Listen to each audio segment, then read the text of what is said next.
À la grande mosquée de la briqueterie à Yaoundé, l'heure était au recueillement ce 11 août 2026. Ils sont venus de plusieurs horizons pour honorer la mémoire de Cheikh Mohamed Malik Farouk, ancien imam central de la grande mosquée de Douala, décédé le 30 juillet dernier, présenté par ses pairs comme un homme de principe, de spiritualité et surtout de paix. Plusieurs imams du Cameroun ont pris part à cette prière spéciale organisée par le Conseil des imams et dignitaires musulmans du Cameroun, le SIDIMUC. À leur côté, les autorités administratives et sécuritaires, des représentants diplomatiques et des fidèles musulmans. Le représentant du chef de l'État, le directeur adjoint du cabinet civil de la présidence de la République, le délégué général de la Sûreté nationale Martin Barga-Guélé, l'ambassadeur de l'Algérie au Cameroun et le nonce apostolique au Cameroun et en Guinée équatoriale ont rehaussé de leur présence ce moment de recueillement. La prière présidée par l'imam Tagninou de la grande mosquée de Tinga a été précédée de plusieurs intentions de prière formulées par les imams présents.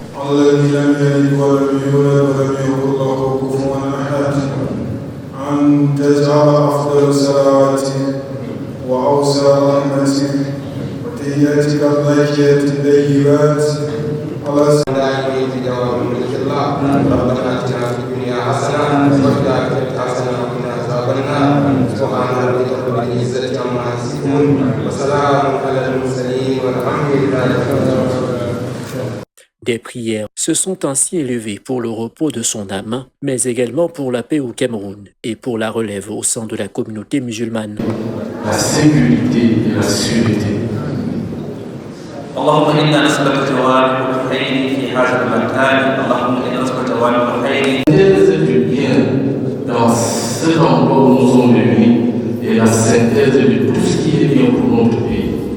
وعلى Un hommage qui dépasse donc les frontières de la communauté musulmane. La présence du représentant du Saint-Siège témoigne de l'importance accordée à celui qui est décrit comme un artisan du dialogue entre les communautés. Nous sommes venus à la grande mosquée de Yaoundé pour rendre nos respects à cet imam qui a toujours témoigné des grandes valeurs, un grand respect, une grande dignité, qui a travaillé pour la cohabitation entre peuples, entre communautés de différentes foi, de différentes régions. Car au-delà de la disparition d'une figure religieuse, c'est tout un héritage qui est désormais appelé à être préservé. Les imams doivent comprendre eux-mêmes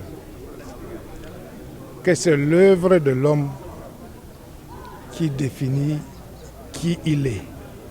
S'il n'avait pas été comme il a été, nous n'aurons pas eu l'idée même d'organiser ça. L'islam a besoin de travail.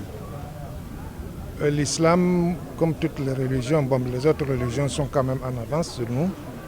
Depuis, nous sommes venus 6 siècles après et nous avons besoin d'œuvrer sur la paix, sur la conscience, pour que tout le monde sache que la religion n'est pas envoyée à un individu ou à une seule communauté ou à une seule tribu. Toutes les religions appartiennent et sont valables pour l'être humain. Un engagement qui s'est notamment illustré dans le dialogue interreligieux. Le défunt avait, selon ses proches, entretenu des relations étroites avec plusieurs responsables religieux jusqu'au plus haut niveau. Une œuvre dont la communauté entend poursuivre l'esprit, y compris dans son adaptation aux mutations de la société. Nous avons élevé des prières pour demander à Allah d'apaiser son âme. Mais surtout, nous avons imploré Allah par rapport à la relève. Parce que lorsqu'on a perdu une icône de son acabit, on peut se demander mais qui est celui-là qui va prendre le relais après? Nous ne pouvons qu'implorer Allah et lui demander de susciter encore au sein de la communauté quelqu'un qui sera, n'est-ce pas, de l'acabit de l'imam Malik Farouk. Une démarche qui traduit cette volonté de faire vivre l'héritage du disparu tout en accompagnant la communauté vers de nouveaux défis. Les imams ont été formés, 300 imams ont été formés par l'IAI. À l'époque, il n'y avait pas encore d'intelligence artificielle.